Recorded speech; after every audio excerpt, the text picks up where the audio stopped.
Hi, I'm Nancy Lynn Ruth with unblockresults.com, and I'm an EFT or tapping expert. I specialize in getting business owners to release, using the tapping, release the subconscious stuff that holds them back from creating the business and the life they want. So they go from frustrated that they're so stuck to proud of the business that they have built and doing what they're here to do.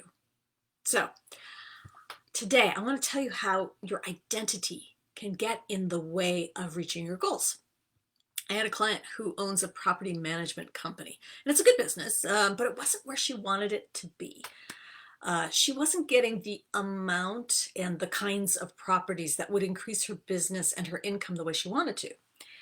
Now, she knew what to do. She just wasn't doing it. She wasn't doing enough of the right kind of networking. She wasn't following up on enough of the leads. She wasn't developing enough referral partners. And as we looked at her situation, it was really clear she had a money ceiling. She was allowed so much and no more. And so if she had reached that, she couldn't follow up on all of these opportunities. And she was totally baffled. Why was this? Why was she not doing the right things? Now, it was interesting because she had gone along at that level for several, actually decades at this point. But now, I mean, when she came to me, she was really feeling the press. She had, while it was okay, it was enough to live on and do, live a decent life. She wanted to be able to help launch her daughter, who was coming to the end of her college years. So she wanted to get in there and help her daughter be able to get off to a good start. And she was looking down the road and seeing that she really wasn't set up to retire in just a little over 10 years. And there was nothing that should have prevented that, but she wasn't there. And it was starting to really weigh on her. So she comes to me and we go digging. And it was interesting. When I start with a client, I have them, before we even begin sessions, they fill out a questionnaire. They answer a bunch of questions about what's getting in the way, what they've been noticed, what was going on when this all started, things like that. And there was a real thread that ran through many of her answers, which was that she's an artist. It was her first love as a career goes. And it's also something she's still doing. She owns this property management company. She wants to grow. She wants to make lots of money on it. But side by side with that, she is still painting and she is still selling her art. And so I'm seeing the connection there. So we go digging during our sessions, and what comes up is that she has an internalized belief that she has to be a starving artist, that she has to struggle. If she's not struggling, she's not really an artist.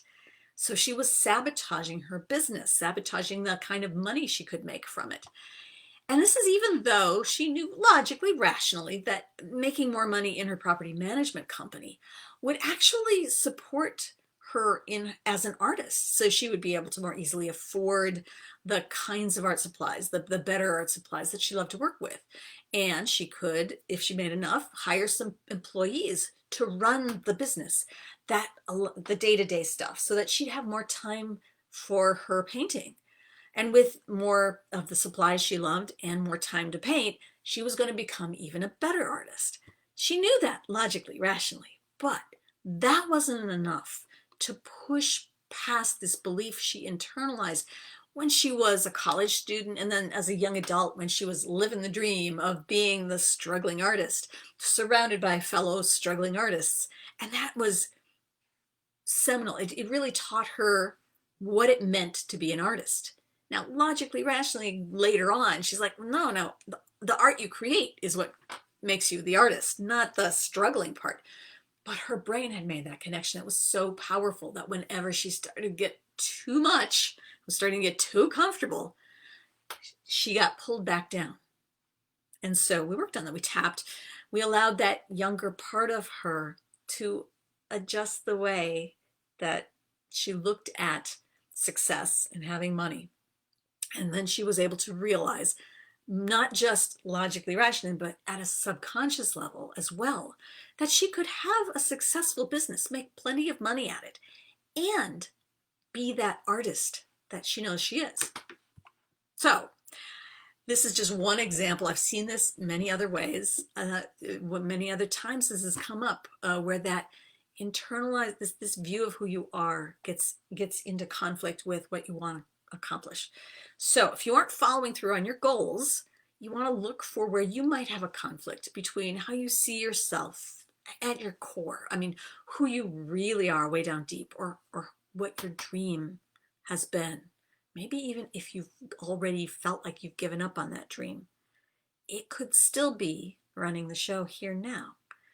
And if you've got something like that, see if it's time for an update on what reaching your goals can do for that core identity. Okay?